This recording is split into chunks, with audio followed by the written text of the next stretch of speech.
Chapter 2. Do you see those tracks? What do you think? So chapter 2 is called Guarding the Hole. Nothing happens. Yes, it does.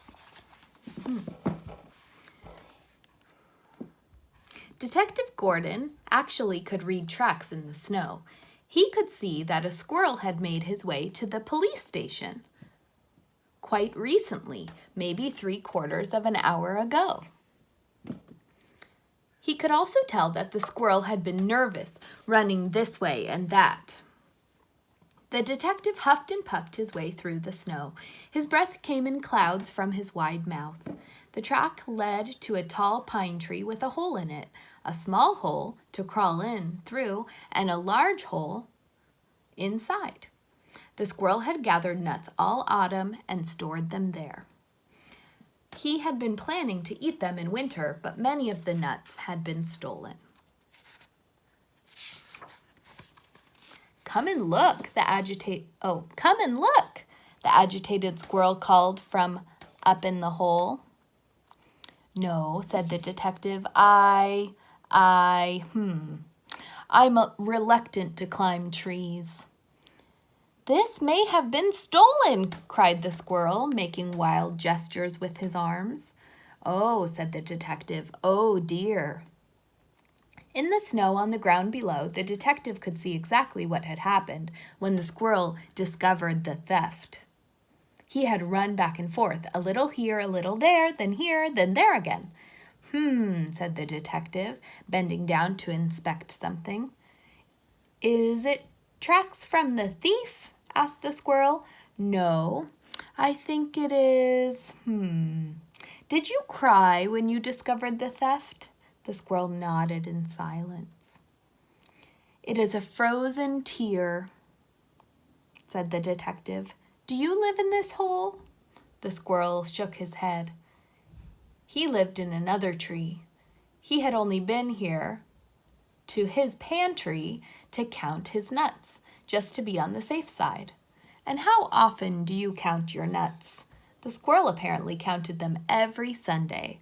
Said the detective. Then the theft could have taken place several days ago.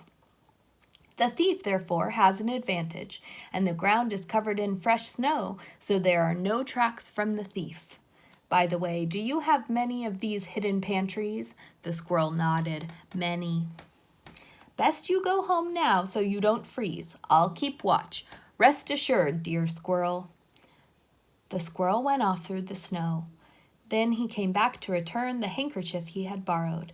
The detective laid a small frozen tear on it.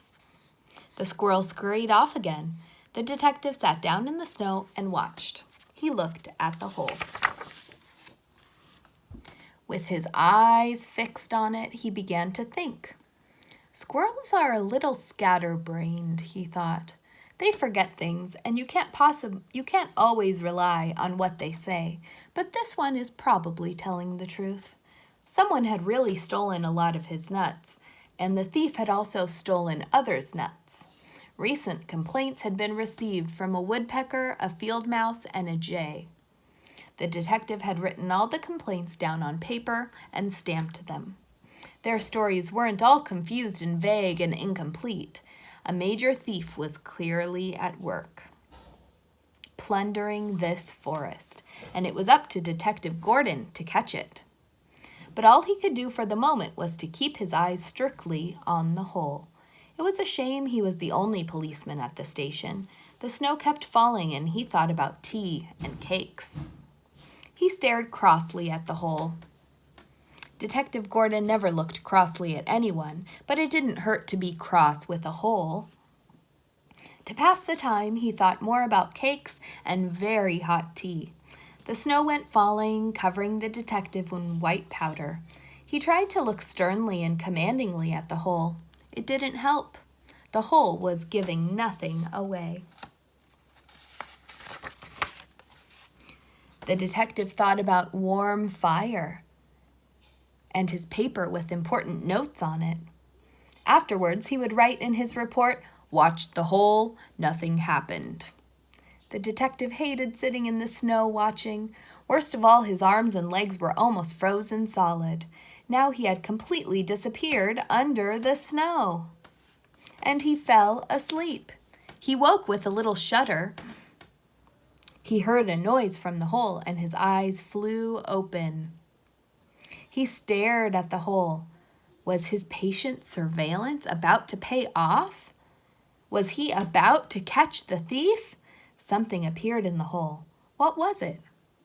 He blinked a few times.